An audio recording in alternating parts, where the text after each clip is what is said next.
Good morning, students. Today we will start with the new learn in chapter 2 economics, that is sectors of the Indian economy. How is the tertiary sector different from other sectors? Illustrate with a few examples. इस question में आपको बताना है आपके 3 sectors होते हैं, primary, secondary and tertiary. Tertiary sector बाकी 2 sector से अलग कैसे है, आपको ये इस क्वेश्चन में एक्सप्लेन करना है और आपको इसके कुछ एग्जांपल्स भी बताने हैं। In the primary sector we study activities based on the direct use of natural resources. For example cotton, dairy product, mineral and ores are natural products and activities related to them are studied in the primary sector. We call this the primary sector because it is the basis of all the products that we manufacture respectively. Primary sector में क्या आते हैं? Natural resources, जो naturally अकर होते हैं उस तरह के रिसोर्सेज आपके प्राइमरी सेक्टर्स में आते हैं, जैसे कि cotton, milk, minerals and ores, ये सब कुछ आपके नेचुरल प्रोडक्ट हैं। फिर हम इन्हें प्राइमरी सेक्टर क्यों कहते हैं? क्योंकि ये बाकी और सारी जो चीज़ें बनती हैं उनके बेसिस हैं, उन्हें बनाने में ये इस्तेमाल होते हैं। कॉटन कपड़ा बनाने में या कॉटन क्लॉथ बनाने में बहुत ज़्यादा इस्तेमाल होता है, आप सब लोग जानते हैं। मिल्क तरह तरह की दवाई, मिठाइयाँ बनाने में इस्तेमाल होता है। मिनरल्स आपका गोल्ड हुआ तो ज्वेलरी बनाने में इस्तेमाल होता है। आयरन हुआ तो ये वो किसी भी चीज़ को, इंस्ट्रूमेंट को बनाने में इस्तेमाल होता है। ये बेसिस होता है हर वो चीज़ का जो मैन्युफैक्चर की जाती है। तो नेचुरल रिसोर्सेज में क्या होते हैं? प्राइमरी रिसोर्सेज होते हैं वो। अब आते हैं the second sector includes activities by which natural product are converted into other forms. Here things are not produced by nature but are manufactured. For example, weaving cotton and weaving cloth using the fiber obtained from the cotton plant, making sugar or hay from sugar cane, and making bricks and building from clay. This is the next step from the primary sector. Secondary sector में कौन चीज़ें आती हैं जो मतलब secondary level पर तैयार की जाती हैं। आपका ये नेचुरल रिसोर्सेज हो गया, कॉटन हुआ, मिल्क हुआ, ये नेचुरल रिसोर्सेज होगा। फिर कॉटन से भी जो कुछ बनाएंगे, वीविंग कॉटन, सपोज करिए कॉटन के कपड़ों से हम वीविंग कॉटन को बुनते हैं या क्लॉथ्स बनाते हैं हम धागे से, यूजिंग द फाइबर्स। वो फाइबर कहाँ से हमें मिलता है? कॉटन प्लांट से ही मिलता है फाइबर। इन सब को इस्तेमाल करके हम क्या करते हैं? कॉटन क्लॉथ या कॉटन के कपड़े बनाते हैं। और हम शुगर किससे बनाते हैं? शुगर केन से, गन्ने से। और वो ब्रिक्स किससे बनाते हैं? ईंटें, मिट्टी से।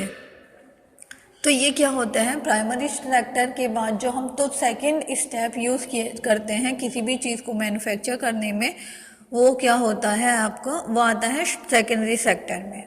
जैसे कि दूध से मिठाइयाँ बनती हैं या कॉटन से कपड़े तैयार किए जाते हैं, वो सब कुछ आता है आपका सेकेंडरी सेक्टर में। Tertiary sector is different from both the above mentioned areas. These activities help in the development of primary and secondary sector. These activities do not produce good on their own but help in the production of goods.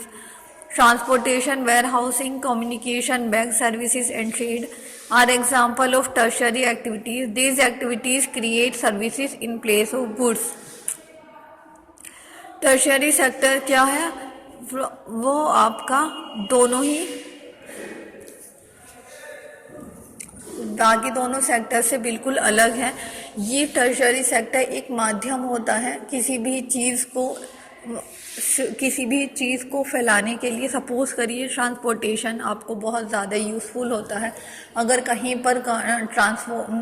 पर कुछ चीज़ produce होती है और फिर वो वहाँ से बनती है और फिर वो एक जगह से दूसरी जगह जाएगी, तो हमें ट्रांसपोर्टेशन का बहुत ज़्यादा यूज़ होगा। वेयर हाउसिंग, कम्युनिकेशन का बहुत ज़्यादा, जब तक आप लोग एक दूसरे से बातचीत नहीं करेंगे आपको मालूम नहीं पड़ेगा हाँ उस जगह ये चीज़ बनाई जाती है, या फिर उसका हम तब तक उसको प्रचार नहीं करेंगे through any of the medium, internet के थ्रू या फिर न्यूज़पेपर के थ्रू, वो हमें मालूम नहीं चलेगा। बैंक सर्विसेज आपको इम्पोर्टेंट है क्योंकि जब हम कोई बिजनेस करते हैं तो वहाँ पर बैंक का क्या रोल है आप लोग सब जानते हैं, क्योंकि बैंक बहुत इम्पोर्टेंट होता है। पेमेंट में बहुत ज़्यादा इम्पोर्टेंट रोल प्ले करता है, क्योंकि सारा कुछ वहाँ से एक बड़ा अमाउंट इंसान इधर से उधर बार बार नहीं लेकर आया जा सकता, तो बैंक भी बहुत बड़ा रोल प्ले करते हैं। ट्रेड हो गया, व्यापार हो गया, जब तक व्यापारी नहीं करेंगे तो आप तक चीज़ें भी नहीं पहुंच पाएंगी, तो बहुत ज़रूरी होता है ट्रेड भी। ये सारी चीज़ें आती हैं टर्शरी सेक्टर में, जो इन दोनों की प्राइमरी और सेकेंडरी वालों चीज़ें बनाकर बाकी और सारी ऊपर की जो चीज़ें हैं उनमें बहुत ज़्यादा हेल्प करती हैं टर्शरी सेक्टर। आप बिना किसी कम्युनिकेशन के या ट्रेड के या फिर ट्रांसपोर्टेशन के एक चीज़ दूसरी जगह नहीं भेज सकते। ये आपके लिए बहुत ज़्यादा असेंशियल है टर्शरी सेक्टर्स। और ये सारी जो यहाँ पर जॉब भी करते हैं ट्रांसपोर्टेशन में, आपका ड्राइवर हुए या फिर कम्युनिकेशन में बहुत सारे आपके कस्टमर केयर सेंटर्स होते हैं या फिर कुछ भी, ये बहुत ज़्यादा, या फिर मोबाइल्स हुए, इन सब में बहुत ज़्यादा हेल्पफुल होता है। टर्शरी सेक्टर में जो लोग काम करते हैं वो ही लोग वो कौन कहलाते हैं? Tertiary sector servants. There are some indispensable services in the service that does not help in the production of goods such as teacher, doctor, lawyer, administrator or accountant. At present, some new services based on information technology such as internet cafes, ATM booths, call center and software companies have also become important.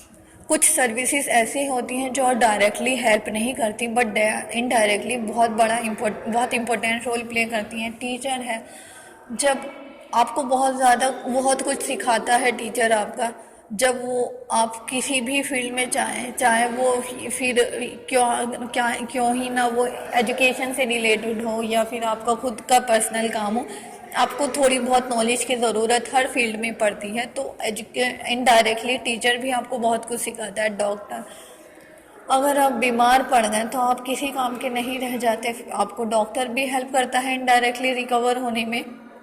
Lawyer, अगर किसी भी आपको rules and regulation से परेशानी है तो lawyer and administrator वहाँ पर काम करते हैं। अकाउंटेंट, जो आपकी बिल्स वगैरह खातों का आपके ख्याल रखता है। और आजकल बहुत सारी इंफॉर्मेशन टेक्नोलॉजी हैं सच एज इंटरनेट। अगर यहाँ से आपको इंफॉर्मेशन एक जगह से दूसरी जगह नहीं पहुँच पाएगी तो आपके प्राइमरी और सेकेंडरी सेक्टर्स की ग्रोथ बहुत कम हो पाएगी, वो लिमिटेड एरिया में ही रह जाएगी। तो ये सारी भी बहुत इंपॉर्टेंट रोल प्ले करते हैं in the growth of the primary and secondary sector. इन्हें हम इग्नोर नहीं कर सकते because they play very important role.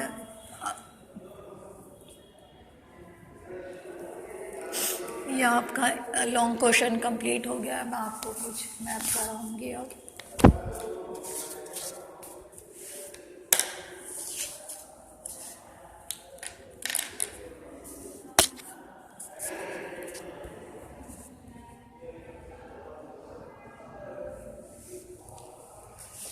मेरा इसको इस साइन से डिनोट करूंगी, ट्रायंगल से। वीट को सर्कल से और पल्सिस को इस साइन से करूंगी और स्टार से करूंगी शुगर केन को।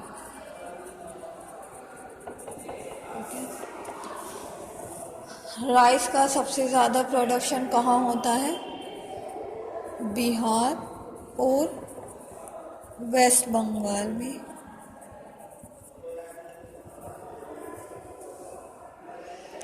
बिहार और वेस्ट बंगाल। वीट का सबसे ज़्यादा प्रोडक्शन होता है पंजाब और हरियाणा में। दालों का प्रोडक्शन होता है उत्तर प्रदेश में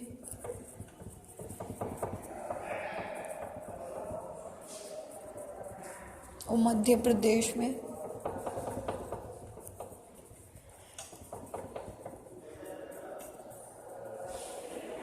शुगर केन सबसे आपको महाराष्ट्र में बहुत ज़्यादा शुगर केन मिलेगा। महाराष्ट्र,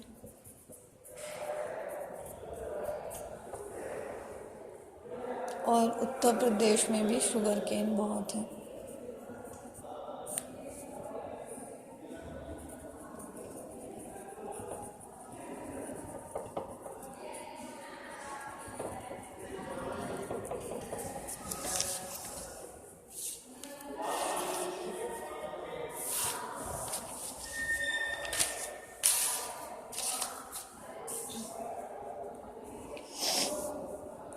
कॉफ़ी को मैं फिर से इस साइन से डिनोट करूँगी और टी को मैं सर्कल से डिनोट करूँगी। कॉफ़ी का प्रोडक्शन सबसे ज़्यादा मिलता है कर्नाटक में। नीलगिरी नाम की पहाड़ी है, नीलगिरी हिल्स।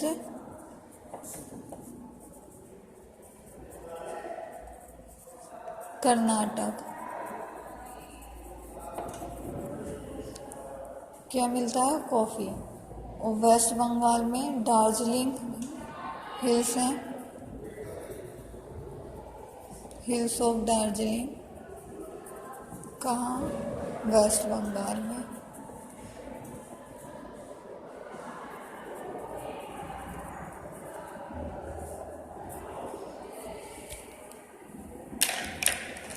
तमिलनाडु भी ये आप ले सकते हैं, तमिलनाडु में भी कॉफ़ी का प्रोडक्शन होता है। और असम में भी, असम में, सॉरी ये इस साइन से होगा। असम में क्या होता है? टी का प्रोडक्शन बहुत ज़्यादा होता है।